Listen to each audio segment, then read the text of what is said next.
கடன் கிடைப்பதே மிகப்பெரிய விஷயம். வாங்கிய கடனை அடைப்பதோ அதை விப்பெரிய விஷயம். நேரம் நன்றாக அமைந்திருந்து அவசரத்திற்கு யாராவது கடன் கொடுத்தாலும் போதாத காலம் பின் தொடர்ந்தால் அந்த கடனை தீர்க்க முடியாமல் மிகுந்த கஷ்டத்தை அனுபவிக்க வேண்டி வரும். நேரம் மோசமானதாக இருக்கையில் திரும்பத் தரச் சொல்லி நச்சரித்து தொந்தரவு செய்யும் போது ஏற்படும் துன்பம் எப்படிப்பட்டதென்று அனுபவிப்பவர்களுக்குத்தான் தெரியும்.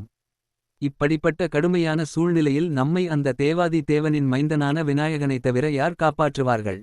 கடன் தொந்தரவு அதிகமாக இருந்தால் கணபதி எந்திரம் ஸ்தாபித்து 40 நாட்கள் தவறாமல் வழிபட்டு வந்தால் கடன் தீரும், செல்வ வளம் பெருகும். ஓம் ஹ்ரீம் கம் கணபதையே ஸ்வாகஹா என்று 108 முறை உச்சரித்து வழிபட வேண்டும். 40வது நாளில் விநாயகருக்கு நைவேத்தியம் கொழுக்கட்டை அவல் கரும்பு சர்க்கரை தேங்காய் பழங்கள் உங்கள் வசதிக்கேற்ப சமர்ப்பித்து நிறைவு செய்யலாகடன் கிடைப்பதே மிகப்பெரிய விஷயம்.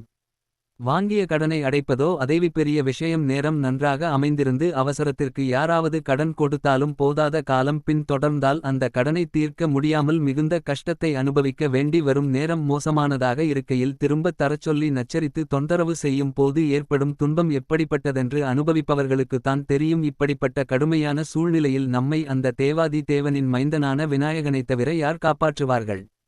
கடன் தொந்தரவு அதிகமாக இருந்தால் கணபதி எந்திரம் ஸ்தாபித்து 40 நாட்கள் தவறாமல் வழிபட்டு வந்தால் கடன் தீரும், செல்வ வளம் பெருகும். ஓம் ஹ்ரீம் கம் கணபதையே ஸ்வாகஹா என்று 108 முறை உச்சரித்து வழிபட வேண்டும். 40வது நாளில் விநாயகருக்கு நைவேத்தியம் கொழுக்கட்டை அவல் கரும்பு சர்க்கரை தேங்காய் பழங்கள் உங்கள் வசதிக்கேற்ப சமர்ப்பித்து நிறைவு செய்யலாம்.